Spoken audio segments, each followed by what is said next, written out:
Is it time to push the panic switch button? Flip the switch? Push the button? I don't know. Let's talk about it. Hi, everybody. Welcome to Better Lait Than Never.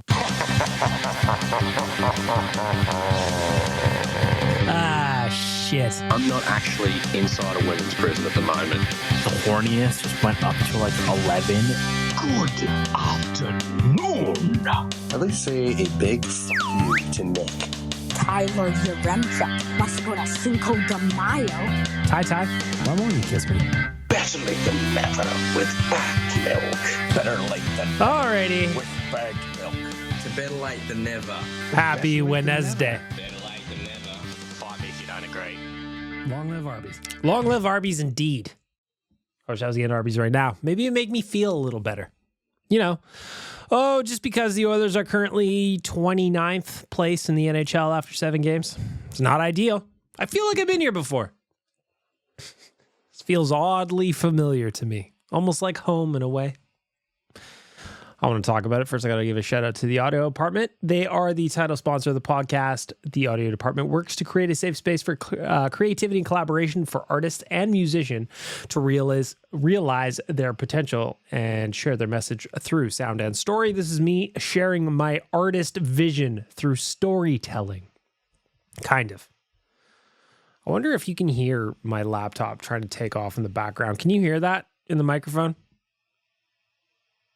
I'm probably going to try and see how much of that I can get out in post. However, I got a new mega screen beside me right now. So I've always had a second screen, but this one's mega screen. It's got 2 screens attached to it. So I've got triple screen for this podcast. I've got my notes up on one screen. I've got the big question for Little Noodle up on the second screen. I've got some standings info. That's how I was quickly able to tell you the Oilers were in 29th place, you know? I mean, I guess they're technically tied for 27th, though it looks like the Habs and the Blackhawks hold the tiebreaker with goals scored. Is that a thing? I don't know. Habs have lost 4 in a row. Both the Oilers and Blackhawks have lost 2 in a row. Meanwhile, the Colorado Avalanche, despite starting 0-4, they have now won their last 3. They're climbing their way out of the basement. I believe our Oilers will do the same thing. It's just a matter of time until when that happens, you know? Either way, it all feels very familiar to me. Of course, you remember last year, Oilers started 2-9-1 before eventually turning things around. I hope we don't have to wait another 4. They're 2-4-1, so if I'm doing quick math. Yeah, come on, work it out. If you're doing quick math, I think that's 5 more losses to get to where we were at last year. So I think we're ahead, but it feels oddly familiar. Feels like home. Feels like deja vu. Did I get a year younger? Did you get a year younger? How do I remember what happened last year if this year is last year? I made a meme last night. It was October 2023, October 2024, and it was the meme template from The Office where Pam says, corporate wants to know the difference between these 2 photos. They're the exact same picture. You know the one. You watch The Office. Anyway, the other thing I'm watching is I'm excited it's Wednesday because Survivor is on. I didn't know that I was going to be getting into Survivor, but apparently I am. Me missus watches it, and it gave me an excuse to kind of sit down and watch it. She was always dialed into it on Wednesdays, and I was just like, well, I want to watch Survivor. I like backstabbing. I like when people get voted out. I like it all. As I'm watching it, I might even think it might be better than Big Brother. First of all, there's less of a time commitment, right? We're talking about once a week. 2, we're talking about Jeff Probst. He makes $200,000 per episode. Hang on, how much does Julie Chen make per episode? Let's see if I can find that. Oh, she makes $75K per episode. There's more episodes, so she make more money. Hang on. How do we do this? In a season with 40 episodes, according to a report from Cinemaholic, in a season, the host of Big Brother makes around $3 million. When you break down that number, season with 40 episodes, Julie Chen would make roughly $75,000 per episode. Jeff Probst wipes the floor with you. $200,000 is what J Probes makes per episode. Fewer episodes, makes more money overall, gets to hang out in Fiji for, 6-8 weeks? Fucking awesome. Anyway, I just think it's more interesting, to be honest. I'm looking at, I'm a new Survivor guy, longtime Big Brother guy. And I got to say, there's more backstabbing. There's more shenanigans and chicanery that goes on, I find, in the votes in the tribal councils. Maybe it's just me. Maybe it's just new and exciting because I haven't watched Big Brother since, when did Richard Hatch win? Was that the first season? Or Elizabeth Hasselbeck, the girl who went on to become a right-wing kind of Republican talking head? She was like my crush in season 2, I believe. I think that was when I was tapped out with season 2, and now I see it as season 47. So I missed a little bit. All I know is that Jeff Probst, very rich at this point. Who knows how long he's been making $200,000 for, but he's got a good life. Gets to yell at people on the beach. Gets to tell them how it is. He gets to use this skull head thing to extinguish their, what's it called? Their torch. Sounds fun to me. Know what else sounds fun? You joining me on the nation vacation to Denver. We are going down on the 29th, flying from Edmonton to Denver. That night we've got a watch party. So we set up a spot down in Denver for a watch party on the Friday night. Edmonton takes on Utah. So we're going to do a viewing party at the bar. Next day, we're actually going to the game. So we got Edmonton, Colorado. We're going to go together. We're going to sit there. I've never been to that arena. It's going to be another good one to check off the list.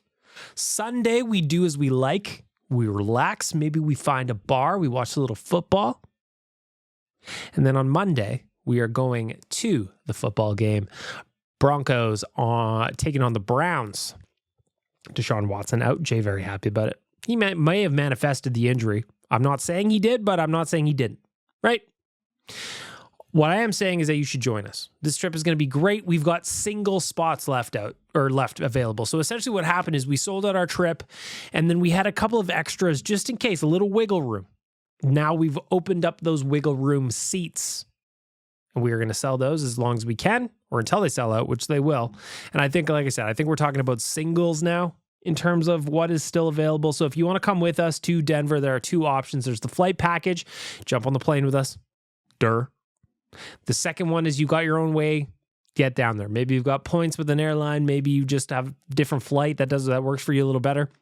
Then you can just get the ticket option. You'll get all the stuff that come with it. You just won't be on the same flight as us. Some people, they're just like, hey, I don't need a flight. I got a pile of points. I can fly down myself. No problem. We got an option for you. Either way, join us. Because in just over 1 month's time, we're going to be going down to Denver. We're going to be having a blast. We're going to do it all together. And I'm very, very excited about it. There's just something about spending the 4 or 5 days together that I'm really excited about. We're going to be in a different location. Almost feels like we're up to something naughty, even though we're not. We might be. Have cocktails before 10 a.m. That feels like a nation vacation thing to do to me. But there's only a few spots left if you want to join us. So procrastination will not be your friend, my friend. Nationgear.ca. Go ahead and get your spot reserved. Shall we? Let's get to the news.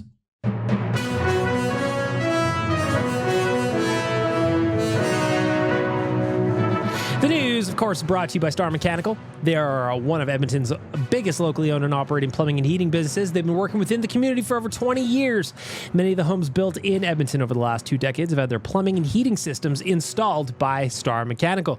Visit them at starmechanical.ca, book an appointment, and help them help you keep your home running smoothly. Obviously, got to talk about the Oilers. Things are not going as we thought they would to start this season. The boys told us they would not have a slow start again, and yet here we are, down 2-4-1 on the season. It is not that dire, if we're being honest. It is not as grim as some folks are saying. If you read the comment section on OilersNation.com or check out the replies on a lot of the posts on our social media, you'd think the world is ending. You'd think they were 2-9-1 right now. But to me, I see a team that is struggling to score goals, and that is the biggest issue. So let's kind of walk through what we've had since the last episode. The two most notable games came against Dallas and the Hurricanes, right? You beat Nashville. That was on, that would have been Thursday night. We had a viewing party at Greta. We had a blast together. Always do. Boys won that game 4-2. You love to see it. But on Saturday, a matinee, That was wild to me because I was nervous about going up against Dallas. They're just a good team, right? And I think it's fair to be nervous about good teams, especially when yours isn't playing all that well. But then as the first period started to roll around and into the second period, the Oilers were dominant. They were dominant. Let me say, they were running the show down there. Basically, the Dallas Stars were pulling the Oilers' carriage around the ice. You guys were getting to whip them on the tuchus as often as you wanted, and they would go, "Thank you, Daddy. May I have another?" The problem was they couldn't score. Some of that was Jake Ottinger. Some of that is the Oilers being snake bit. Some of that was some mistakes. Some of that was some missed opportunity. But then, the end of the second period, Matt Duchene scores a power play goal with like 30 seconds left, and it kind of derailed the whole afternoon. It was one of those games that was incredibly frustrating because they just couldn't get the goal they needed. And if they had only kind of gotten that one, I felt like the floodgates would have opened. Ultimately, it didn't. Ultimately, they lost. Ultimately, it was a frustrating finish to what was a pretty solid effort on the ice. Last night against the Hurricanes, it wasn't quite like that. The Oilers opened the scoring just over 3 minutes in, an absolute snipe from McDavid, a rocket. Everybody felt that one. Everybody loved the ping. Everybody kind of was on the same page that, listen, it doesn't matter whether that's Frederik Andersen in this case, it could have been Ottinger, it could have been Vasilevsky, it could have been anybody. You pick them, nobody was stopping that shot. So when that goal went in just over 3 minutes into the first period, I'm like, all right, they got the goal they didn't get on Saturday. We're off to the races. And the difference was this time the Hurricanes had a lot more pushback. If there's one thing about that Hurricanes team under Rod Brind'Amour, they are incredibly resilient and have been and will be. So what they did is what they always do. They started pushing back. Yet, thanks to some fine goaltending from Stuart Skinner, credit where credit is due, he's taken a lot of heat around here. Stuart Skinner stood tall, made a bunch of key saves, kept it a 1-0 game. Then it was a 2-0 game. Oilers got a big goal on the power play from Connor McDavid. They did change up their power play lines, though, today. We're going to get to that in a bit. Did get a power play goal. Their first chance, by the way, on the PP was buzzing. They just couldn't score. They had like 10 chances, I want to say, just quality chances. They just couldn't get one to go, and sometimes life happens that way. Second time around, it looked a little sloppy. Didn't look like anything was happening. Connor walked it to the net. Boom, boom, boom. In the net. Boom. Love it. Up 2-0. From there, though, the PP was quiet after that. The final two opportunities, they didn't really get anything done. They didn't get many looks, and that probably prompted the changes that we're going to talk about in a little bit. On the flip side of that coin, the PK allowed 1 goal on 2 chances. Somehow that 50% drug the Oilers' PK rating down even further from the mediocre 55% it was at coming into the game. Oh boy. Dead last in PK. Special teams, a huge problem right now. And that's why it's always funny to me to kind of, not funny, but interesting to see who everybody's blaming. A lot of people, I was on After Dark last night, a lot of people blaming Ryan Nugent-Hopkins. And then I go, listen, I am president and CEO of the Nuge fan club. Have been. Sitting president since 2011. However, what I would say is that, listen, I'm not going to say he's playing his best hockey, nowhere close. There's plenty of bobbles with the puck on his stick. There's plenty of missed shooting chances. He's overpassing. There's a lot of stuff going on. But he's still got 3 points, which puts him in 4th in team scoring. Is that good? No, it's not. But he's producing. There's other guys.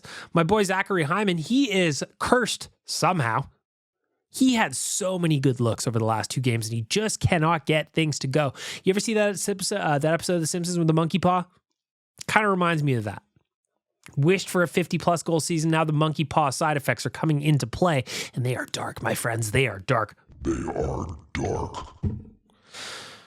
But that's the way life goes.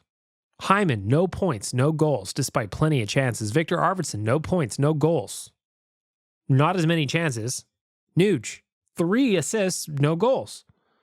So then you start doing the math in your head and you go, well, Hyman makes 5-1 and Nuge makes 5-1. So that means that's about 10.2. And then you got Arvidsson that comes in and he makes 4. And then all of a sudden you've got about $14 million with no goals. That's a problem. That's a problem.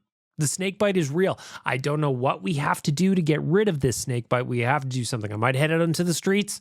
I may find a sacrifice. That means I need an alibi. I got you, don't worry. You were with me the whole time. I don't know what the answer is, but those guys need to get going, all of them. It also doesn't help things at all that you look at some of our former friends and how they're doing. Ryan McLeod has 4 goals and an assist with the Buffalo Sabres. That would be leading the team in goals here in Edmonton. Dylan Holloway's got a goal and an assist. Philip Broberg's got a goal and 5 assists. He actually set a record for most assists by Blues defenseman to start the season, consecutive games with an assist. Warren Foegele got his first goal of the season last night.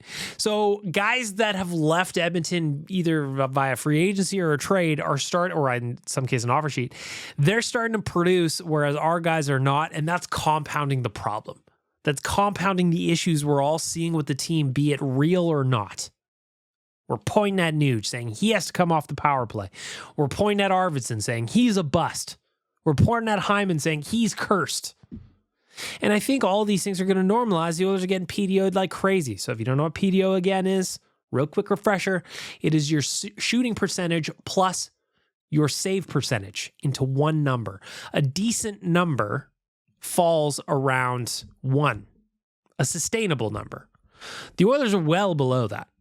Well below that. And there's no doubt it's a problem. There's no doubt it's a problem.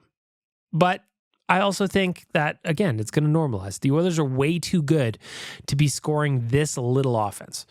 Call me a homer all you want. I'm biased. I fully admit it. But I also watch the team enough to know that this team should be better than what we're seeing right now. Reminds me a lot of last year's season. I mean, a 57.91 even strength Corsi 4, that means they're getting 57% of the shot attempts at even strength. The XGF that came down significantly last night is 52.18. They're still expected to score more than 50% of the goals in the hockey game. These are numbers that will kind of play themselves out. The PDO, under 1. It is at 0.947. That is not the worst of all, but it's not great. If you look at the power play, the PK, I should say, the save percentage on the PK is 64% right now. You're not winning anything with a 64% save percentage on the penalty kill. So the Oilers special teams have just been a disaster. It's actually interesting that the bulk of their goals right now are coming at even strength. Last year was the complete reverse. When you've got Connor, he scored 2 last night. I'm hoping that kind of opens him up a little bit. You've got Leon, hasn't scored quite as much as we expect. He's still got a couple of goals, though. Zach Hyman hasn't got one. Nuge hasn't got one. Arvidsson hasn't got one. Arvidsson is a 30-goal scorer. He has done it. These are going to come, and it's just insanely frustrating that they're not happening right now. Mentioning the struggles on the power play. Never seen anything like it, at least not in the most recent 5 years. So today at practice, Chris Knobloch changed up his units. I know a lot of you had kind of been looking for this for a while now, a couple of days anyway. So these courtesy of Tony Brar. He was at practice this morning. Currently, the Oilers' new power play 1 unit is McDavid, Draisaitl, Jeff Skinner, Victor Arvidsson, and the 5th is Matthias Ekholm was with the first unit. The second unit is now Nugent-Hopkins, Hyman, Henrique, Nurse, and Bouchard. So these are some significant power play changes. Now, whether or not these actually come into play on Friday when we face the Penguins with Sid and Malkin in town, that remains to be seen. Who knows? I have no idea. We've seen line combos go in practice before and then get reverted right next, hours later when the game starts. So we'll see what happens. I'm not opposed to lineup changes at all. Just when it comes to the power play, they've been so good for so long. I just felt like they were going to work their way out of it eventually. So I'm not worried about the power play at all. It's been so good for so long. It's going to take a little time to click that mojo. But in the meantime, I would have loved to see them get greasier. Greasier. Shoot pucks, drive to the crease, drive to the front of the net, get to the hard areas. Connor McDavid scored a power play goal last night by going to the front of the net and getting a lucky bounce that bobbled over Anderson and over the line.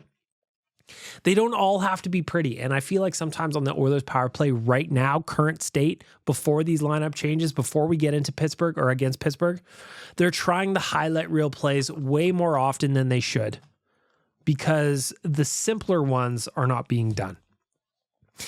I think that if they had executed on some of the simpler plays first, the avenues and the lanes would open up for the tic-tac-toe, bing, bang, boom to Leon Draisaitl in his office, one-timer in the net. I really, really do. But we'll see how these new kind of configurations look. I'm excited to see them.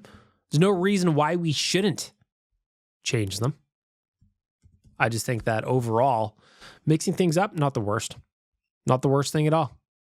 Not the worst thing at all. What's interesting, though, is Ekholm up on the first power play unit as opposed to Evan Bouchard, who'd kind of been a mainstay there since Tyson Barrie was traded. Who knows how long that's going to last? Chances are it probably won't be long. But I am hoping for the best, especially when it comes to the power play. The PK, though, definitely a concern. Anytime you are at a coin flip on a PK, that is bad. You are going to lose games, and the Oilers are right now. They just are. I also want to give some love to Stuart Skinner for his performance last night against the Hurricanes. I thought he was great. And while a .909 save percentage, which is what he had last night, is nothing that you're going to scream from the mountaintops about, contextually and in the moment, he was very, very good. He was very good. And it felt like a wasted effort to get in there and have him put down an effort like that and still lose the game. I think of that one save he made on the power play that was like a Kirk McLean leg kick around the world. Oh my God, could be save of the season. Mattias Janmark can't clear. He had plenty of time to clear. Hurricanes come back and get the goal by Ghost Bear. That's just, do you call it bad luck? Do you call it poor execution? But like that one wasn't on Stu. That one was on the lack of a clear. So Stu took so much heat in this city over the last handful of days, especially after the Dallas game. He deserves some love for last night. He was not the reason the Oilers lost. So if you were in our comment section or you were on my social media or you were anywhere saying last night was Stu's fault, you just didn't watch the game or you're not paying attention. He was not the reason the Oilers lost last night. They lost because they only got 2 goals. Despite having countless chances, even when it was 2-1, Jeff Skinner had a great chance along the side of the net. Just couldn't get it across the line. That's fucking sports, baby. That's sports. It's painful sometimes, but that's also why we love it. Best reality show on TV, outside of maybe Survivor.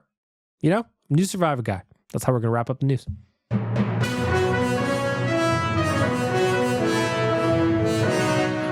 Star Mechanical is one of Edmonton's biggest locally owned and operated plumbing and heating businesses. They've been working within the community for over 20 years, and many of the homes built in Edmonton over the last 2 decades have had their plumbing and heating systems installed by Star Mechanical. Visit them at starmechanical.ca to schedule an appointment and let them help you keep your home running smoothly. Vroom, vroom.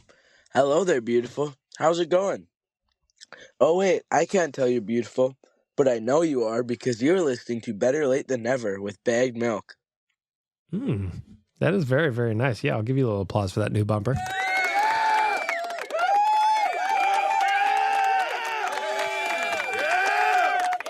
Unless you're not beautiful and you're sitting there listening, you go, he's not talking about me. I'm just kidding. Of course you're beautiful. Let Satan be the judge of who's beautiful. I have got an excellent judge of beauty and character. If you don't believe me, some of my best friends are, and I list Jeffrey Epstein, B. Diddy, Hitler, Satan, Satan 2, Junior Satan, Satan Junior Junior, Satan the Third. I have got the best friends and the best judgment all the time. Got to work through the big question for our friends at Oodle Noodle. You could win a trip on the nation vacation just by visiting an Edmonton area location of Oodle Noodle. You walk in, you get 1 entry. Easy. Open the door, 1 entry for you. Grab something to eat, 2nd entry into the draw to win a trip for 2 with us to Denver. Go visit Oodle Noodle. Go get something delicious. I had a Kung Pao on the weekend. It was arguably the best decision I've made in quite some time. The question today, for the big question at Oodle Noodle. The big question. I really hate that other button. Why did you push me? You don't like this button at all. The big question is how close are you to pushing the panic button? And Oodle Noodle was first in on this question, and they just said, you need to relax. David Quadrelli, he chimed in as well. He goes, how close am I to panicking on Vinny Desharnais? I pushed it on opening night. If you don't listen to Canucks Conversation, Harmon and I have been talking about how we can get rid of Vinny. I don't know how you Edmonton guys liked him. He has been terrible in Vancouver. And yes, these are words that I've actually said. I've said them, and I own them. Vinny, you are a secret agent here to spy on us. Anyway, that came in from Quads. Kyle the Embalmer says, panic button if we are still in the same position on November 12th. So it's given a couple more weeks before pushing the panic button. Ryan Spatowski says, I think some of the offseason losses are having an effect, if only because some of the new guys aren't fully into the system yet. I'm a little concerned that this is putting us down some points that may come in handy in April, but I'm a true believer that this team will be just fine. FIFA Las Vegas says, not hitting the panic button yet, but it is tempting me. Or it is taunting me, I should say. Taunting, tempting, whichever. I still believe that the team will sort this out. The last 2 games the Oilers have had are solid 2 periods.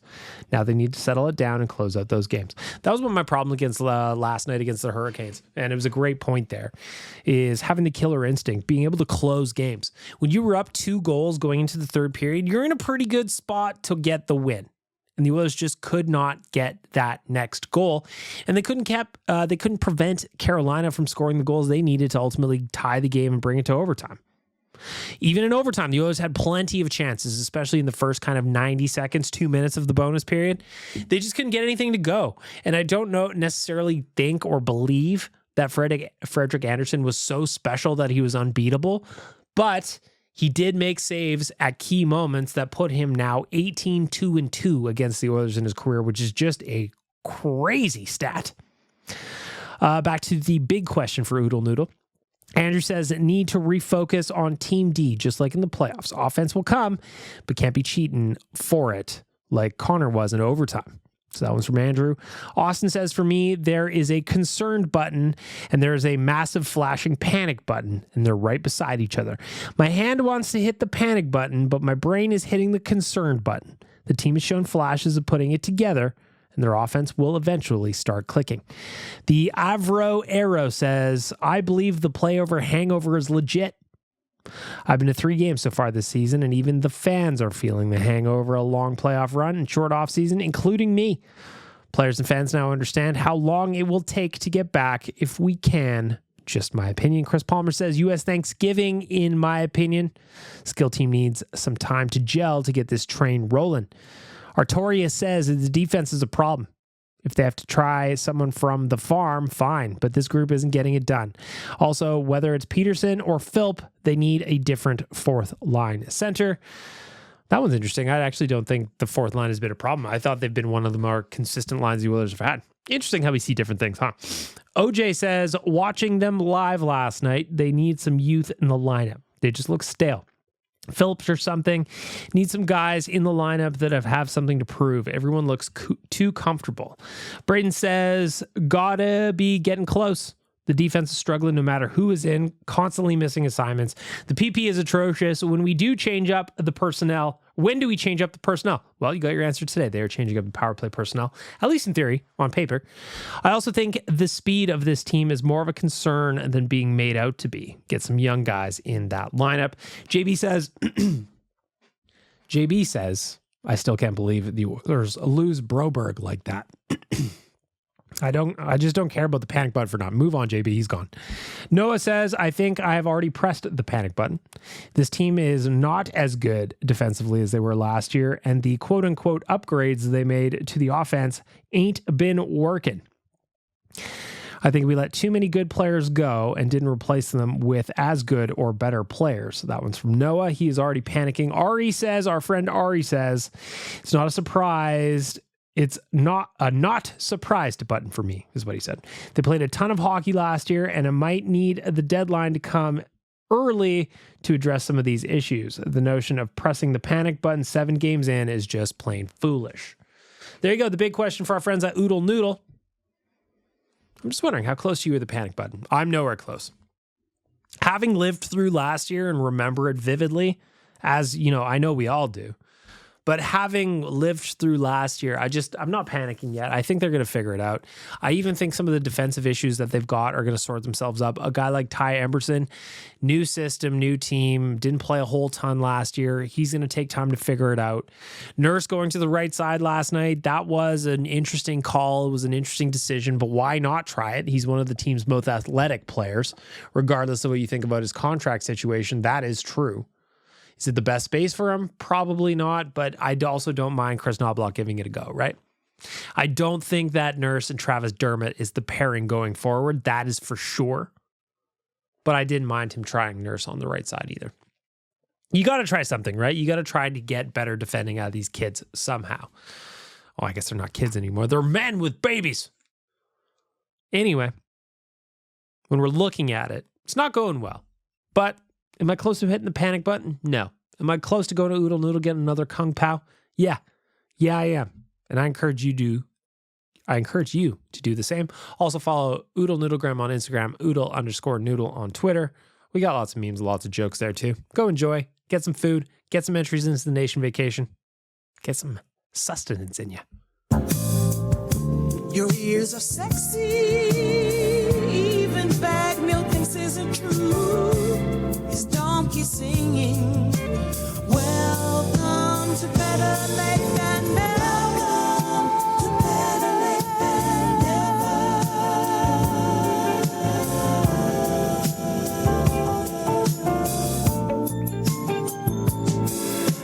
Welcome to Better Late Than Never.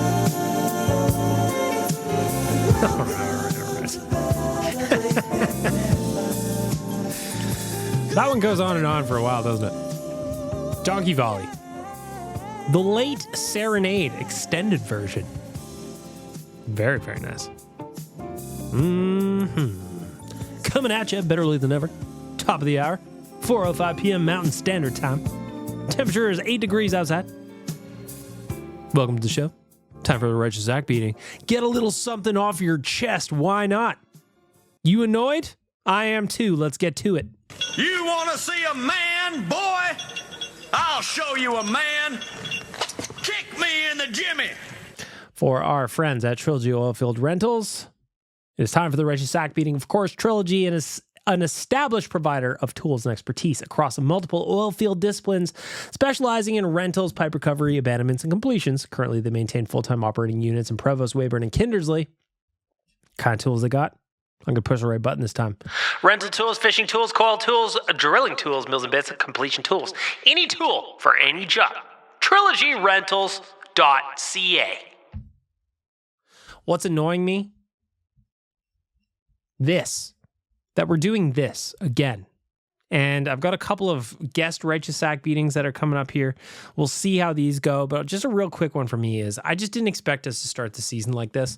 Listen, I wasn't expecting to go 7-0 necessarily, but I wasn't expecting to be in 29th place in the NHL either. I just thought that the Oilers, when they said we're not going to have a bad start again this year, that they actually meant it. The lack of goal scoring, surprising to me. And it's frustrating. Me as a betting man, putting my dollars down on teams that cannot score is very painful, very hurtful. Very, very hurtful. And I just can't believe we're doing this again. Feels like deja vu. Feels like I've seen this movie before. If we go to Game 7 of the Stanley Cup Finals and lose again, I'm going to be fucking pissed off, man. However, if we do the exact same season and we get that extra win, who cares? We'll all laugh about it, right? Team of Destiny. They still might be, and I still believe they are, but in the short term, this is painful. And dealing with the comment section, oh my God, what's the Righteous Act beating? Moderating comments right now is a nightmare. I don't even do it that often anymore. I only do it when called upon. Daddy, the comment section is getting out of hand. Can you come clean it up for me? And I will. But do I want to do that? No. Listen, I know we love hockey. I know we love the Oilers, but some of you need to chill the fuck out, man. For real. For real, for real. We got a guest, a Righteous Act beating, a couple of them, so I don't know what these are. Getting to the first one, I'm going to give you the button, and then I'm going to see what's on your mind. You want to see a man, boy? I'll show you a man. Kick me in the jimmy. Go ahead, anonymous caller. Who be you?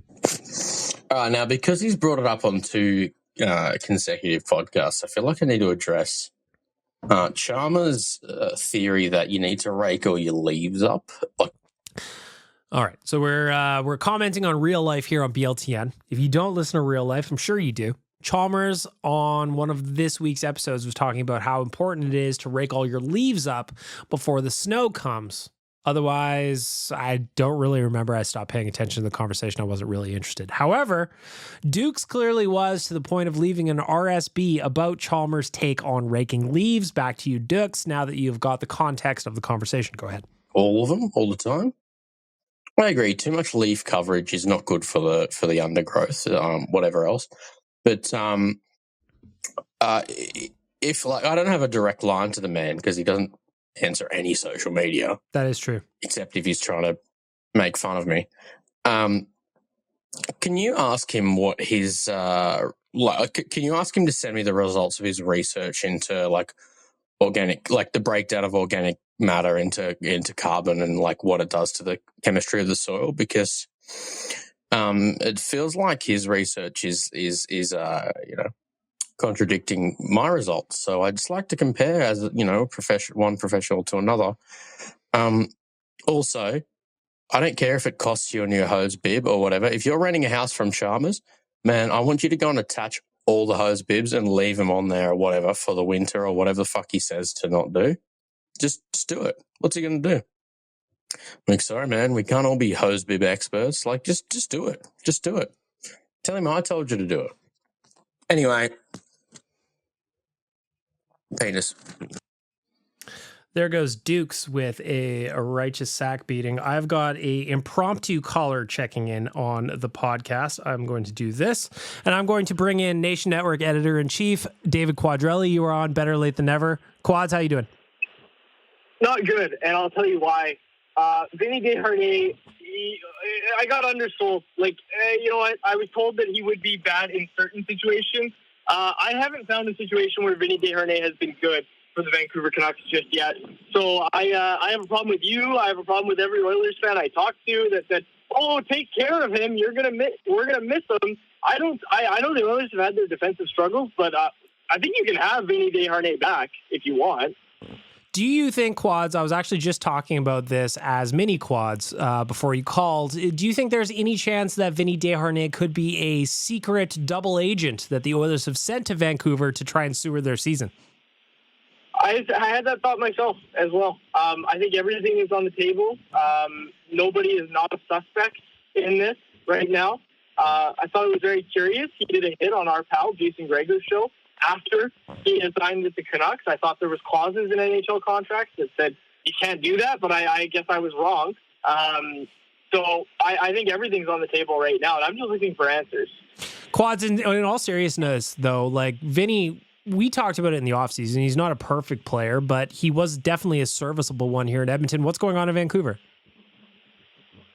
He's not serviceable. He can't move the puck. He can't handle the puck. He's not using his size, which I think is the really surprising thing. He's just there. You pass him the puck and he loses it, or he has the puck and he shoots an absolute piss missile at his teammate's shins instead of, moving the puck gently. He's rifling it at his teammates, and the result is just a bobbled breakout. And they recently got Eric Brandstrom, and that's looking like a huge win for this management regime. They went and got him in the Tucker Pullman trade, which was a cap dump. That trade, the whole point of that trade was to allow them to accrue cap space, and Brandstrom was kind of an afterthought. They put him on waivers right after that, but Brandstrom's been really good, and he was really good last night playing with Desharnais. Desharnais is the weak link on the pairing with Brandstrom, but I will say, Vinny has been better in these last two games that he's played with Brandstrom. But that's just the problem. Okay, so Eric Brandstrom is getting the most out of Vinny Desharnais. What do you do when Derek Forbort comes back? And, Forbort's better than Brandstrom and Desharnais. Ultimately, I think the answer is you get Brandstrom to play his offside, and then you've got Forbort playing the left side, and Desharnais loses his spot in the lineup. So Vinny has been a healthy scratch already at least once in Vancouver. Do you kind of see that coming again? Yeah, that's what I mean is Derek Forbort's away for a personal reason, and it's not supposed to be too much longer. He wasn't at practice today, but when he comes back, like, you have to put your best foot forward if you're Rick Tocchet, right? Like, you need to put the best defense group you can out there. And ultimately, when they have forward back, like, that just doesn't include Vinny Desharnais. And it hasn't at any point. There's been no game where Vinny Desharnais hasn't been among or their worst defensemen in any game this season. And he's a great guy. Like, that's the thing. Is, like, I've gotten the chance to talk to him. We talked to him a lot at training camp. He's an awesome quote. And, you know, you hope he stays in Vancouver for content reasons. But, like, it hasn't been a good start for him at all. How do you see this playing out, Quads? Let's get a way too early prediction. We are about 6-7 games into the season. I don't know how many has Vancouver played now? 6. So we're 6 games into the season. What's your way too early prediction on Vinny Desharnais? Let's do it a BLTN exclusive. My way too early prediction is, look, everybody, including myself, because Vinny signed here for 2 years, he wants to be here, right? Like, my guess is that if he doesn't figure it out, because that's plan A, right, is this coaching staff that wants to work with him, he wants to work with them, he figures it out and he becomes serviceable. That's plan A, right? But if that doesn't work out, honestly, I'm looking at it and saying he's going to be a piece of a trade. Like, they can accrue cap space, so they don't need to make, like, the same sort of money in, money out thing that they did in years past with Kuzmenko for Lindholm type thing. Like Mikheyev to free up space to get Zadorov. Like, they don't have to do that anymore, right? And I think that's an important kind of distinction. Is, like, they don't need to move Vinny Desharnais in order to get a better team. I think it's ultimately just going to come down to that's how it shakes out, because they're going to upgrade the defense, right? Like, that's the big thing. Is everybody told me it's Rasmus Anderson, but they're going to go get an upgrade for the defense, because right now it's just not good enough. Like, I don't know if you've seen anything or on Twitter about the numbers with Quinn Hughes on the ice versus Quinn Hughes not on the ice, but it's ugly when Quinn Hughes isn't on the ice, and they're going to address that. So ultimately, my prediction is Vinny Desharnais is a part of a trade that makes the team better. There you have it. David Quadrelli, CanucksArmy.com, predicting way too early predictions on Vinny Desharnais 6 games into his Vancouver Canucks career. Quads, looking around the NHL a little bit, or even just in the Pacific Division, what has kind of been the biggest stories for you or surprises? To me, yeah, the Oilers having a tough start has been a surprise, I guess. We did do this last year. To me, it's the Calgary Flames currently sitting in first place in the Pacific Division. Harmon and I have a bet. So do you have White Spot in Alberta, the restaurant? Do you have White Spot? I think they're disappearing. We may have 1 or 2 left in the entire province, I think. Oh, okay. Well, they're all over here. They're all over the Lower Mainland, and they're a new sponsor of Canucks Conversation. And we love White Spot, and like everybody in BC loves White Spot. It is delicious. So Harmon and I have a Pirate Pack bet. I guess you don't know Pirate Pack. Basically, it's their kids' meal. They bring it out in a little cardboard boat, and it's called a Pirate Pack, and it's awesome. That is packed with one K and no C. But where was I going with this? Oh, yeah, so Harmon and I have a bet that I think the Flames make the playoffs. Like, that's maybe my bold prediction just for the year here is I think the Flames make the playoffs as a wild card team. I think they were unfairly listed as, like, a bottom 5 team. Like, they are not as bad as the Anaheim Ducks or the San Jose Sharks. They have some pieces. Like, they have a guy like Andrei Kuzmenko, Nazem Kadri, Blake Coleman. Like, Blake Coleman had the best year of his career last year. The bottom isn't going to fall out on this team, especially this early. And the longer they go stacking points at the start of the year, the more convinced I am that, like, they're going to squeak in as a second wild card team. Like, the start of your season matters. And look, if they're in a playoff spot by the time American Thanksgiving rolls around, we all know what that date signifies. So my bold take is that the Flames, I don't want to say they're legit because they're not going to be a first in the Pacific team, but I think they could be like a first or second wild card team, even with the stacked Central Division. I think the Flames make the playoffs, and ultimately that's been the biggest surprise. I could see the Oilers starting slow. There's no other real big surprise. The Flames, to me, like the Flames not having a regulation loss through 7 games is bananas to me. Yeah, and if you would, and feel free to consult Harmon, Canucks Convo, a daily show over at Canucks Army. Go subscribe to the YouTube channel. Consider your old boy Bag Milk to loop me in on this bet, because I also would add a secondary bet in there that I actually think the Flames are playing themselves out of a lottery pick, and they are going to miss the playoffs and be stuck in that kind of messy middle where they get a quality prospect but not a high-end person that they're actually looking for. That is where the Canucks spent most of the 2010s. Like, under Jim Benning, like that was the Canucks' bread and butter, baby, was just being good enough to almost make the playoffs and have your fans believe and buy tickets, but ultimately never being able to draft a difference maker until you win the lottery. Hang on, I have to honk at a cab here. There I go. I got it. Sorry. Yeah, like that's where the Canucks hung out for years. So I could see that. I think they have enough. Like, I think they have enough juice in the tank. Like, to me, it's a little bit different than those Canucks teams who we knew would be bad teams going into the year. But, like, the Canucks in those years, like, they didn't have a Nazem Kadri or a Andre Kuzmenko or a Blake Coleman or a Mackenzie Weegar or a Jonathan Huberdeau, who, again, had a bad year last year, but put up, like, 100 and gajillion points or whatever he did 2 years ago with the Panthers. Like, I talked a lot about the Flames with our pal Bob Germany there.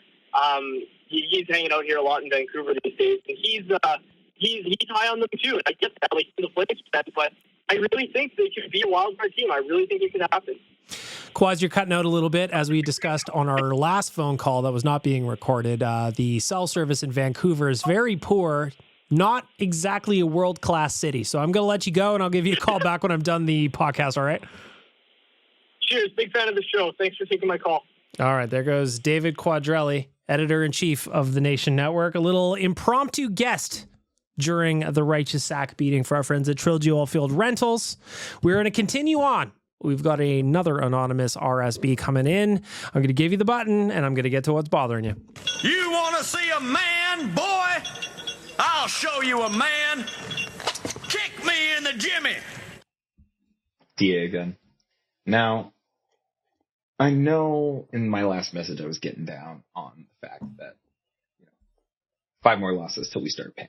But, at the same time... If you got another message, I have not heard it yet because you labeled this one as RSB, so that's why it's being played here. So I guess we will... we're going to reverse engineer your concerns for a later message. Back to you.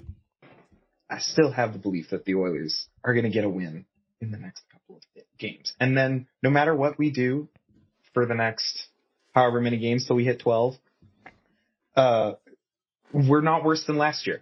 So let's take the silver linings here where we can. Sometimes you got to. Really, the reason for my second message is I have an RSB. All right, now let's get to it. A big ol' beating of the scrotum. Here we go. To send out to Sportsnet. All right. For the simple reason of we have this 16-game, 32-team night full. Yes. Jam-packed of hockey viewing experience. And I go over to try and click over to the Vancouver-Chicago game to find out it's region restricted. Yep. Like, this is the one time a year this happens, and it's region restricted. Now, don't ask why I'm watching Vancouver-Chicago. It must be just because I'm a glutton for punishment, but yeah. Yeah. There you go. I saw a lot of people that were complaining about the blackouts, the game blackouts last night, and I get it. I don't I'm not smart enough to understand regional TV and how those deals work and the advertising dollars and the allocations and blah, blah, blah. I'm sure there's a reason where if you had a programming director at Sportsnet, he would be able to explain the why. But as a paying consumer that's, I pay for all the Sportsnet channels, not being able to watch stuff on those channels because I'm geographically inconvenient, I suppose, is definitely annoying. So I don't know what else you were getting to. You ran out of time, but I'll give you the button. And a little guest RSB coming in. You want to see a man, boy? I'll show you a man. Kick me in the Jimmy. People are concerned. People are upset. These big corporations, they charge us a lot of money, don't they? A lot of money. Sometimes they don't get everything we want from them, do we? Nope. It's time to get to the voicemail. It's another week on Better Late Than Never. It's another week of Nick crying in the voicemail, throwing temper tantrums. He is a baby, so small and frail. Does he need a bottle? Does he need to be burped? Does he need a diaper change? Cause why God is he such a little baby? Why God is he always crying? Will someone please give him shaken baby syndrome?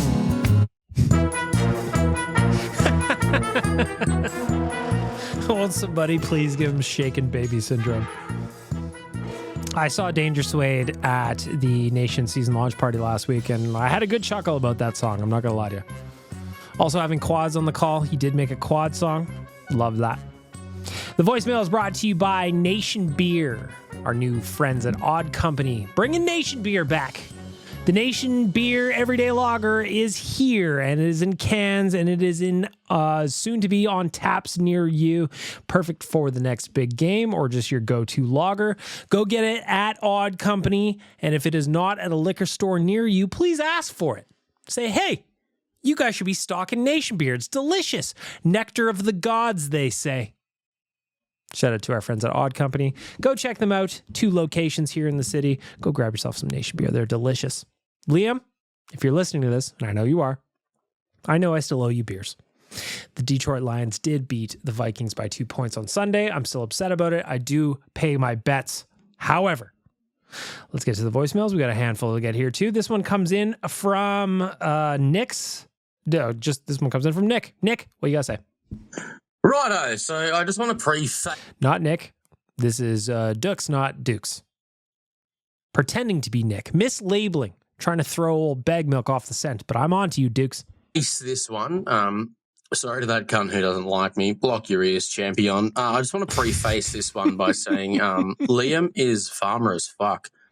As someone who, I don't know, has been adjacent to farms on, more than 2 occasions, I feel qualified, to grant him the title of farmer. Also, I just want to give a shout out to you for finally letting us know what your favorite One Direction song is. I know, yes, Danger Suede. Danger Suede's one of those people who can't be faulted. He's almost perfect, but the one flaw he's had for quite some time, he wasn't able to masturbate because he didn't know what your favorite One Direction song is. But now that he does, I'm sure he can. He's back to getting that done. So just in case you're wondering, I'll give you a couple of seconds before I get a copyright flag on the old YouTube machine. Story of My Life. Great jam by One Direction. Wonderful, wonderful song. Takes me back, doesn't it? Just imagine the memories. Think about it. Anyway, that's all you get. Back to you, Dukes. I want to give props to you for that. Props to Liam for being a real farmer. And props to me for being awesome and, using drunken voicemails to convince Jay to be like, hang on, there's this manager at my media company I'm going to fire for some cunt who's overseas and drunk dials his podcast from time to time. Yep. So, shout out Jay. I look forward to seeing that contract in my inbox shortly. Play the bummer, baby. Let's fucking go Oilers. Duke's future Nation Network employee for something that I have no idea what he's talking about. Apparently Jay knows.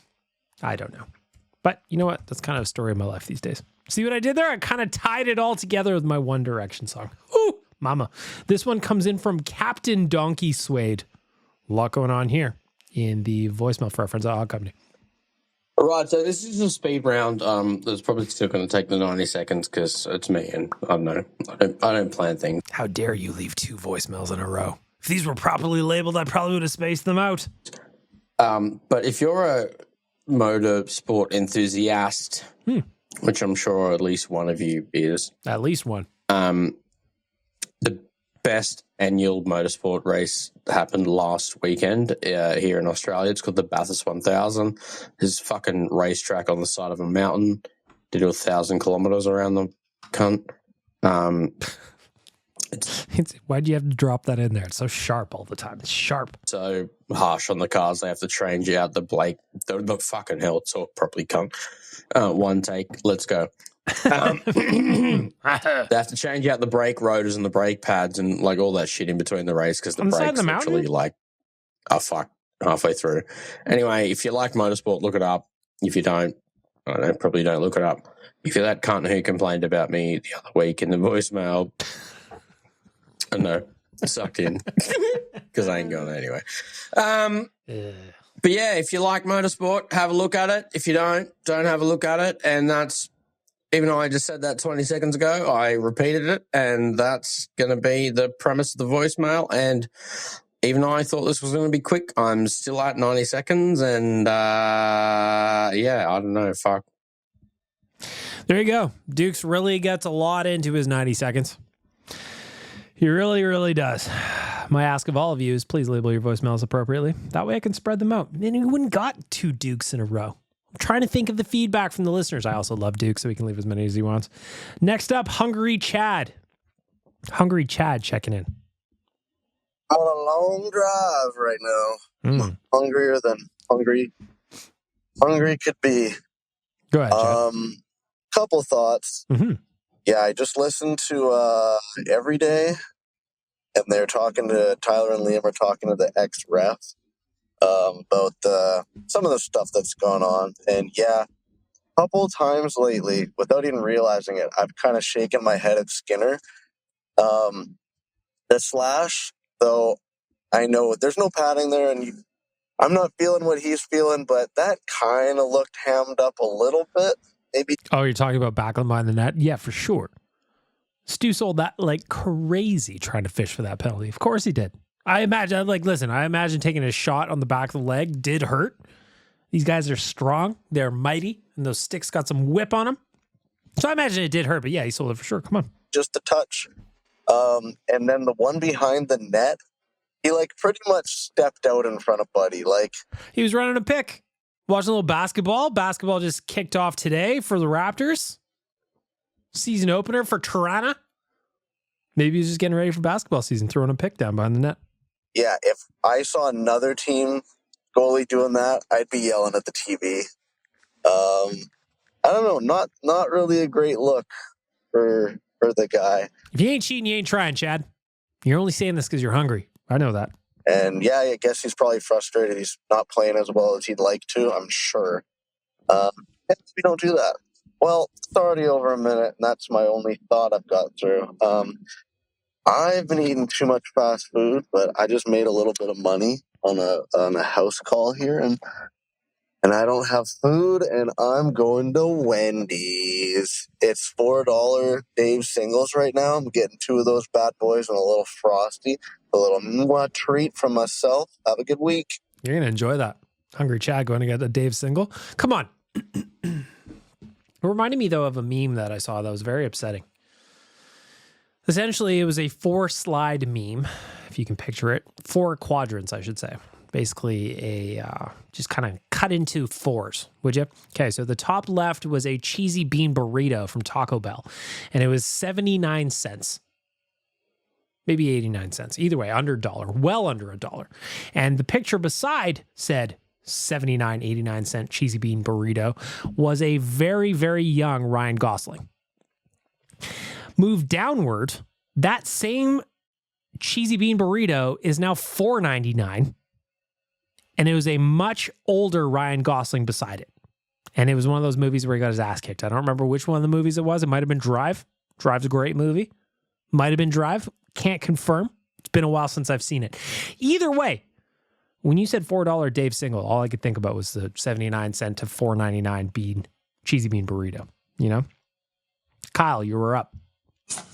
Hey, BM. Hello. So I want to preface this first by saying that I haven't listened to last week's, whatever you want to consider, episode yet. All right. So maybe you addressed it. Maybe you didn't address it. But I want to address the person who wrote that email saying that you let people talk too much. And in my response, I would say, fuck them. Because, yeah, you know what? Sometimes Donkey Volley, especially Donkey Volley, and Dukes, they just talk about nothing. There's nothing there. But also, it's part of the charm. Realistically, if you don't want to listen to what they have to say and you think it's just nonsense, there's that little 15-second skip ahead button. Use it. Or don't use it. But truly, probably go fuck yourself. In my personal preference, I honestly think that the voicemail is my favorite part. For the most part. I'll Better Late Than Never. The voicemail is where the beefs start, and the beefs are great. Yep. Beef sells records. And really, if you don't like it, just listen to the beginning.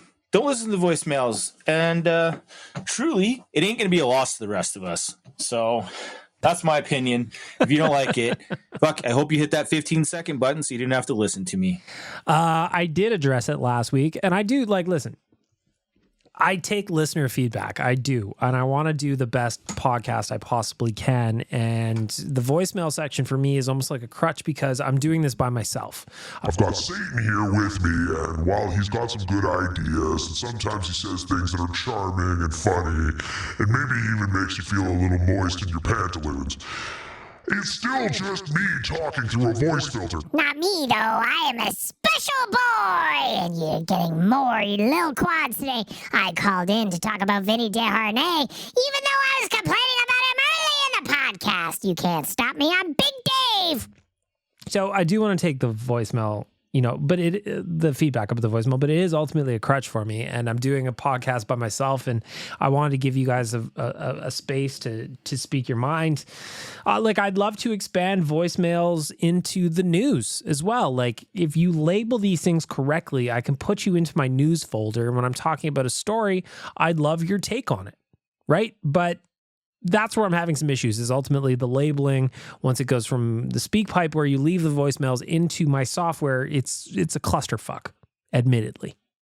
But I love the voicemail. That's why I do strictly voicemail episodes sometimes, because I want to play as many of your messages as I possibly can. And I want to give you a space to talk about whatever's on your mind, because none of our other podcasts do that, really. You can chime in on ONE in the comment section on YouTube, but that's pretty much it. You can't actually hear yourself on the show for the most part. And I want to do things a little bit differently. So have patience with me. Oh, by the way, if we're talking about beef in the voicemail, Kyle, I will also say to you that a fellow listener and voicemail messenger thought it was you that had a problem with Dukes in the voicemail. Thought it was you. Because of that email I read, it ended off by saying you loved me. It wasn't Kyle, though. But Kyle did get accused. So if we want to start some beef, might as well start another round. Let's see. This one is Nick's theoretical girlfriend. Hey, Big Monk. I had a question for Dukes Not Dukes. Hey, Dukes. So I saw you dyed your hair blonde. And in did he?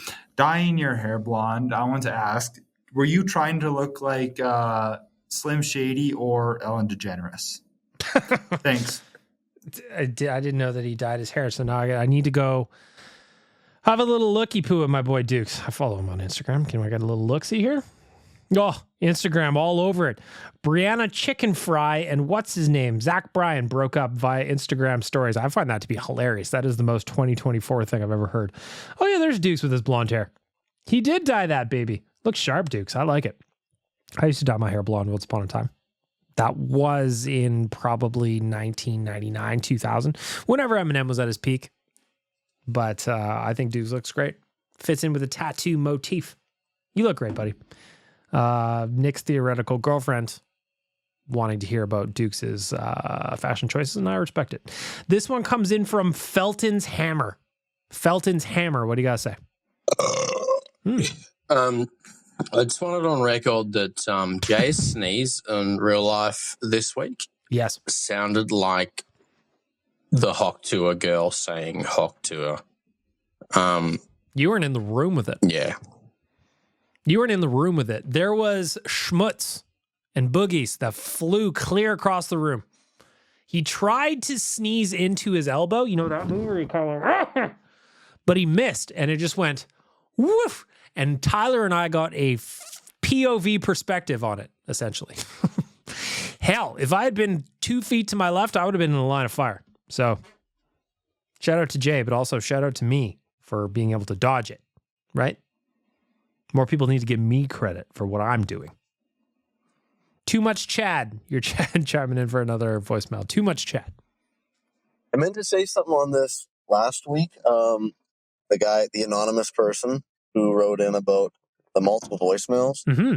I mean, and I'm guilty of this, and sometimes I feel bad, but I don't know. Like, I like hearing whatever everybody has to say, save for maybe one person. Who is it? Dukes and Donkey Volley type in, fall in with their nonsense.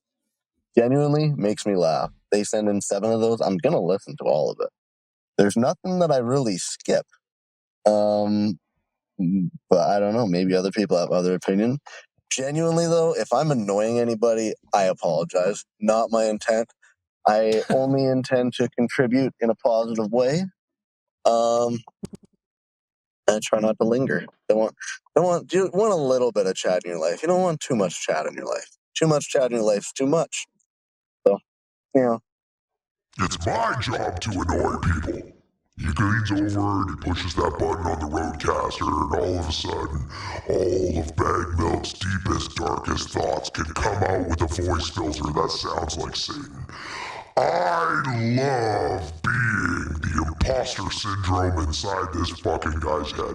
All you guys are talking about, oh no, we like the voicemail, we like listening to everybody. And meanwhile, Bag Milk's head going, are they lying? Is anybody actually listening to this? Why does anybody advertise here? Does anybody actually like this podcast? You are a failure. You cannot control your own voicemail.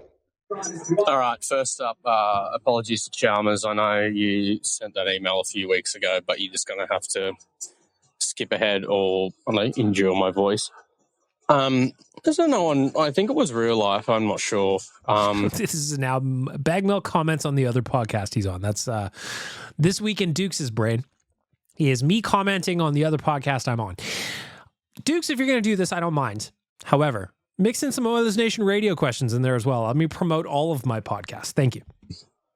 Tyler was saying how, he wishes he had neighbor friends. And I just he doesn't really. Because I know he loves me so much.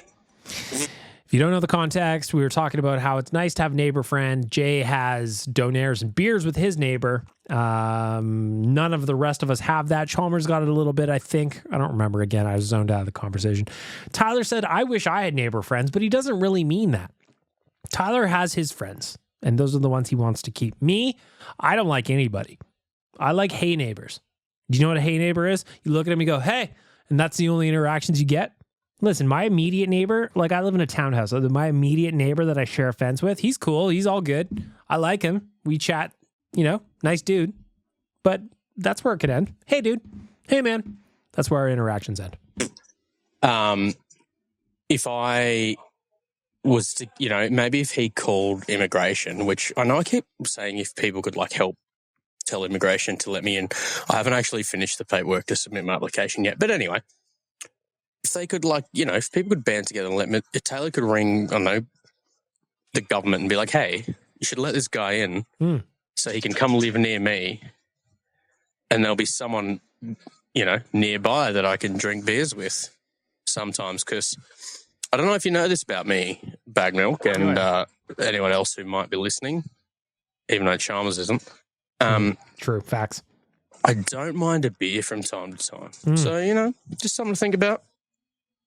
I'd be more than willing to live near Dangerous Wade, but as we sort of know from my last voicemail, he's probably busy catching up on some self-care activities. So, cleaning his room. I don't want to live in the splash zone. But yeah, Tyler, hit me up.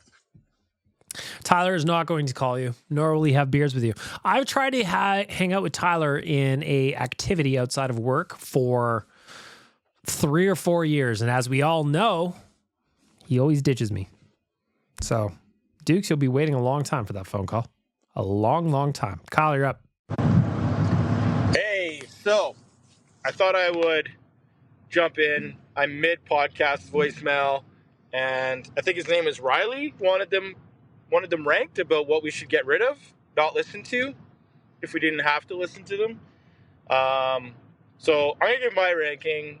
I'm going to base it strictly on the entertainment value, because when I listen to the podcasts, I really just, what I enjoy the most is when they're entertaining. So all right, here we go. We're gonna get some rankings from Kyle here on things that you shouldn't or should listen to based on his own personal preference. So we're gonna give him a drum roll.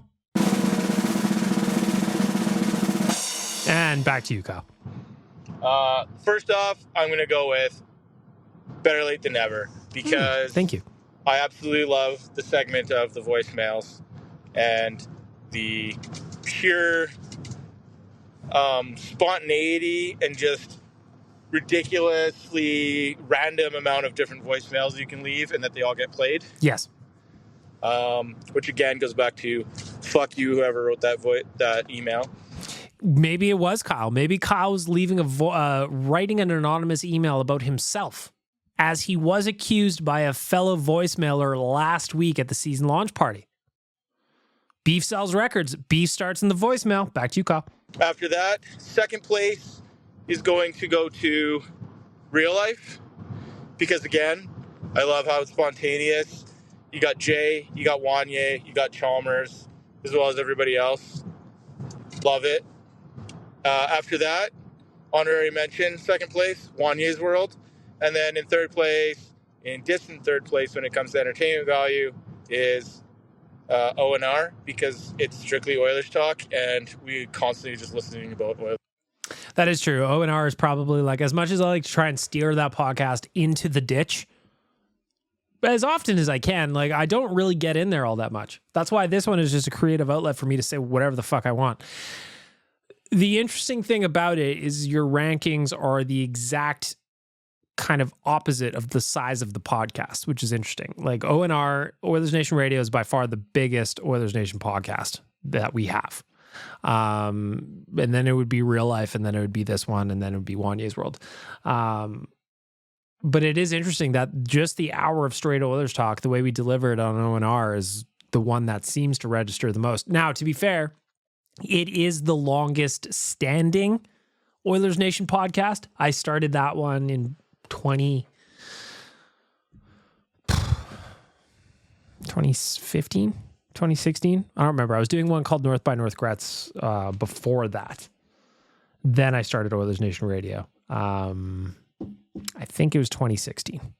Either way, so it's had plenty of runway to grow into what it is now, and people like it. People just like the hour of straight talk. But you, Kyle, I appreciate you. You like to hear yourself, and therefore you are on Better Late Than Never. Another voicemail from Kyle. All right, I tried to get that out, but I cut myself off. So the reason why O&R is last is because there is so much Oilers talk everywhere. Yep. Especially if you also pay attention to, like, every day and the pregame and the postgame, and it's just, there is a lot of Oilers talk. Tons. And I do enjoy the Oilers talk, and there's the whole reason I'm here. I'm also here for the entertainment part of it, which is hearing stories from Wanye about Oilers-related stories and his bars and stuff, and Jay and his crazy dealings with, his trips and waterfalls and all that sort of stuff. So loves a waterfall. Yeah, I mean, O&R's great, but when it comes to the entertainment value, it's definitely third/fourth. So I think the interesting thing about O&R actually is that because of what Kyle said, there's so much Oilers content in this city. The fact that it's as big as it is, I'm really actually proud of. Because I always wanted that podcast to be like, yeah, we're talking about the Oilers for an hour, but I always wanted it to be like your buddies talking about the Oilers. And that's why the people that are on it are friends. Or, except Tyler, he doesn't like me. People that I would have a beer with and talk about the Oilers. Those are the people on that podcast. So it is interesting that it got to be as big as it is, given how much Oilers content is in this city. Totally agree with that. Nick, you are up. What's going on, Nick? Hey, Big Mug. So I was just listening to the Real Life podcast, and you were talking about Stuart, you're talking about goalie goals and how you mentioned that Stuart Skinner scored the goalie goal when he was a Lethbridge Hurricane. And fun fact, I was actually at that game. Cool. I'm from the Lethbridge area, and my uncle had Hurricane season tickets. So I actually went to quite a few games when Stuart Skinner was a Hurricane. And you mentioning Stuart Skinner's goalie goal completely brought just the memories flooded back, because that was one of those kind of pivotal hockey moments. Like, you think back to when you were like a kid or a teenager, those, hockey moments you remember. Like, I remember Sidney Crosby's golden goal for me. Like, I was 8. I have a vivid memory of Sidney Crosby scoring the golden goal. And Stuart Skinner's goalie goal is one like that. Like, you said that and I can picture it exactly. So I'm rambling here. I'm sorry for rambling, but I just wanted to talk about Stuart Skinner's goalie goal. Yeah, I love goalie goals. So I don't remember what the guy's name was that just scored one for the Wild, but I love goalie goals. I wish they came about more often. I wish more goalies had the opportunity to at least fire it down there for the open cage. Love them. And I just it popped into my head. Oh yeah, forgot. Stuart Skinner has a goalie goal from when he was in junior. So again, we're doing a lot of talking about real life today. A lot of talking about real life. DA is checking in on the Odd Company voicemail. DA, what do you got to say? Well, BM, what a hockey game. I say if there's one positive we can glean from this crippling setback, is Stuart Skinner just quieted all the haters. I mean, he did everything he possibly could. So anybody that's hating on Stuart Skinner right now, kindly, let's move on. The reason the Oilers lose that game is just a matter of Bouchard not making a play, McDavid trusting that he's going to make the play. Puck goes the other way. Skinner is too early for him to save the shot in the glove and too late to hit it off his head. Game, set, match. Other than that, Oilers did everything but score. It's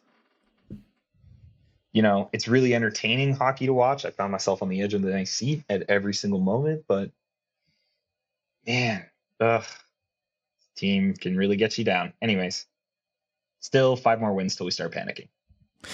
Yeah, it has been entertaining hockey. It is it reminds me, it harkens back to a time when exciting last place hockey was a thing that we used to pump at Oilers Nation all the time. So the Oilers would lose games, but they would be a lot of fun to watch, even though they lost. And, last night's game against the Hurricanes was fun.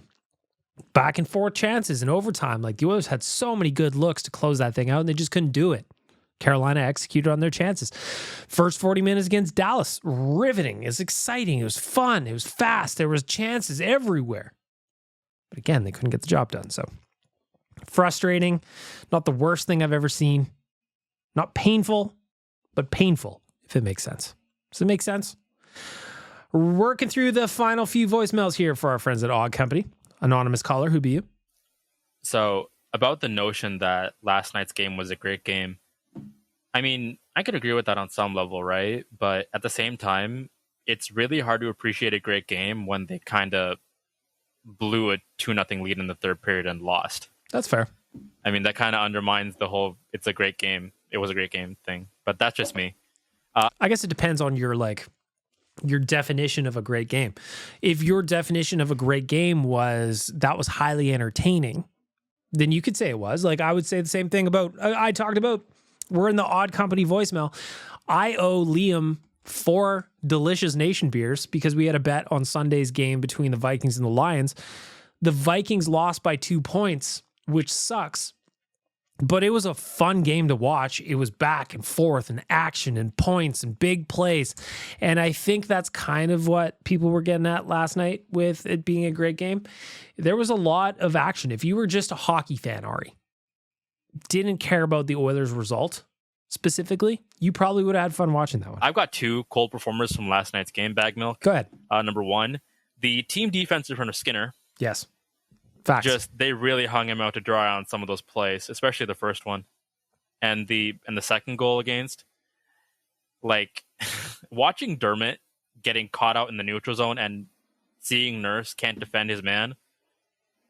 Oh man, it's just gross. It's so gross. My second cold performer, it's the fans in the building. Yeah, you guys were terrible last night. What an awful performance. You guys get a thumbs down. The fucking wave. Yeah. Why are you doing a wave in the third period? The one when goal it's not wave? even close to over yet. Why? 1 goal wave. Why? I don't know, man. Do you not know how this team plays? It's not even close to over yet. 1 goal wave. Man, I hope you guys lost your keys in the morning and you guys couldn't get to work or your bus broke down. You guys deserve that. What an awful performance. Or just something slightly annoying, like you misplaced. Didn't lose, but misplaced your bank card. Just something enough to be annoying and inconvenient. As soon as I saw the wave in the third period when it was a 1 goal game and there was about 9 minutes left, roughly around there, I went, oh boy. If this goes sideways, we are going to hear about the 1 goal wave. And we did on After Dark. It was a point of conversation in the chat. My boy Liam was chiming in, does not like the wave. I'm a big wave guy, but it is situational. If you're at the 9-minute mark of the third period and you want to get the wave going, it better be like a 4 goal. You better be up by at least a field goal, right? I think that's fair. And then the counter argument is like, it's for the kids. It's for the kids. They're having fun. I'm glad they're having fun. You as parents need to do a better job. Do a better job parenting. Don't make me parent your kids for you. Next one comes in from Ben. Ben's checking in on the voicemail. What do you got to say, pal? I had a thought about the... Definitely not Ben. This is Ari again. Defense and Nurse specifically that I wanted to share that I've been thinking about all week. They still should have signed Broberg in my opinion, but that's neither here nor there. Why can't Nurse just learn to carry his own pairing? Why are we just acting like he sucks and he's incapable of doing that? He's a good hockey player. He's hard to watch sometimes, don't get me wrong, but why are we just acting like we need to find someone to help Nurse on the defense? You know? Why can't he just learn to carry his own pairing? Well, I'm cutting you off, but I think the answer is because he can't. Darnell Nurse isn't a rookie anymore. He's not new. He needs a competent partner that is going to kind of handle his foibles.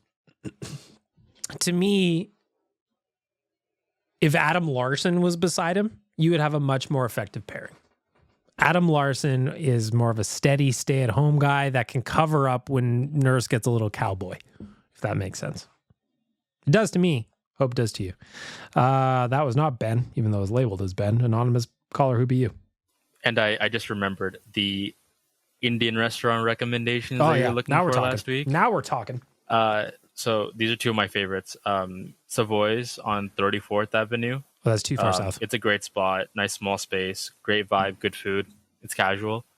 And if you're looking for one that's a little more high end, but casual high end, then you go for Saffron on Parsons Road. This one has this one has better food than Savoy's, but they're both great.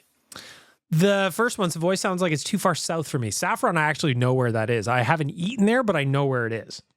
If you want to give me food recommendations, restaurant recommendations, I would love that.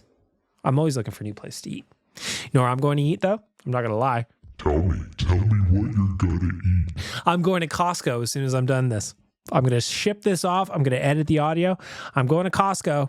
I'm loading up on toilet paper and soaps and all them kind of things. You know, the bulk items you need. And then I'm going to enjoy a delicious $1.50 hot dog combo. If you think I'm going to walk into that building and wander around and probably spend $9,000 on giant jars of pickles, I'm going to bring the average cost down slightly with a delicious, delicious hot dog. Final voicemail of the week for our friends at Odd Company is coming in from Brendan. What do you got to say? Hey, Bag Milk. Hey, Bag Milk. Why does that happen on the last one? Why does that happen on the last one? I'm fucking with you, man. You thought you were done, and now all of a sudden you got your ears peeking like that. Same fucking guy, you sucker. Probably did. Let's try that again. Hey, Bag Milk. It's cousin Brendan here again. Now you're claiming me. Now you're claiming me as your cousin. I appreciate it. I'll take it. Let everybody know Brendan's my cousin. I just wanted to give you an update regarding my last voicemail. Mm-hmm. I checked in with the old man, and he was paying the bills, so that was good. Good. But it turned out... if you don't remember, Brendan was having a hard time checking into his his cable package or whatever. I just assumed his old man wasn't paying the bill. Now, they're upstanding citizens, but sometimes when you have an adult son, like my friend Brendan here, you go, I'm done paying your bills. You are out on your own. Again, I don't know if Brendan is 13, 14, 25, or 30. I just know he's a large adult son. Maybe your dad is not paying your bills. Maybe you called him out on it. He goes like, he's on to me. Damn it. It was Jeff Bezos against me. They discontinued Sportsnet Plus on the first and second generation Fire Stick, forcing me to buy a new one, so that's great. Jeff Bezos. Anyway, I was able to watch the game last night, and I just wanted to get your opinion on what's going on here. And is it panic mode yet, or what? We are 2-4-1 now. But what's the deal there? Like, what's killing us the most? Do you think it's our power play, our penalty kill, our defense, or our goaltending? I personally don't think it's our goaltending. We just need to be patient with Stu, I think. But anyway, yeah, I just want to get your opinion on things. I think it's a combination of all those, to be honest. I really do. I think like if ultimately you're looking for one reason, there is not one reason. It is a bunch of reasons. Power play, nowhere near good enough. Not even close to what we're used to. That's an easy one. Check that off the list. Boom, done. Got it. Number 2, PK. Awful. Terrible. It has been.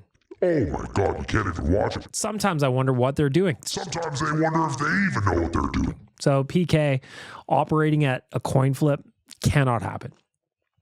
3, big dogs need to start scoring some goals. Now, Connor got 2 last night. Leon's got a couple, but again, Zach Hyman 0, Nuge 0, Victor Arvidsson 0. Those are guys that, don't make me do the math again, they make a fair chunk of change and they haven't got a goal yet. So that's obviously a problem. And next up, the defensive zone coverage is an adventure. You know, they are not steady in the D zone at all right now. And I don't know what that is. It can't all just be personnel, because a lot of the personnel, at least half of it anyway, the important half of it, is the same people. We have 2 new pieces on the back end. So what's going on there? And when you put those all together, mix in with Stu not being necessarily where he wants to be outside of last night. I thought he was great against Carolina.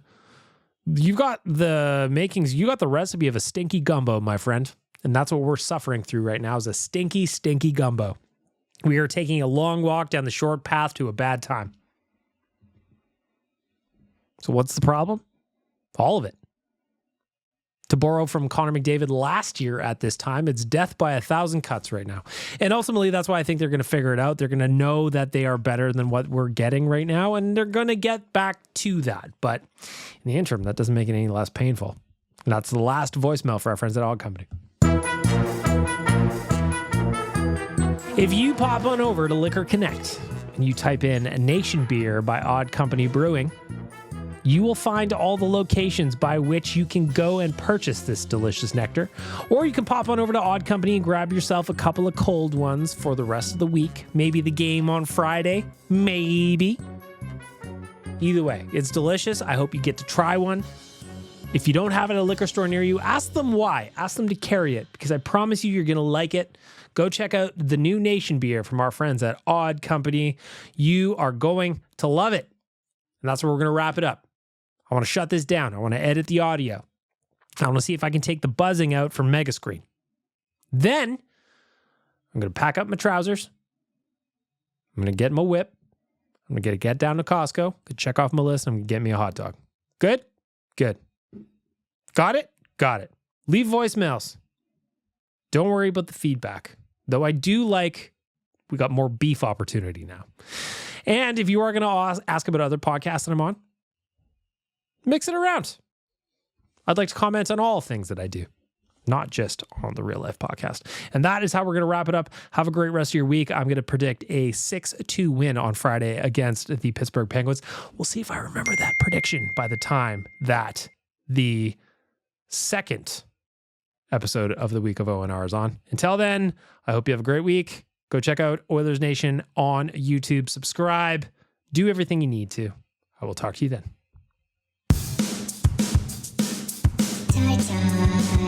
Why won't you kiss me?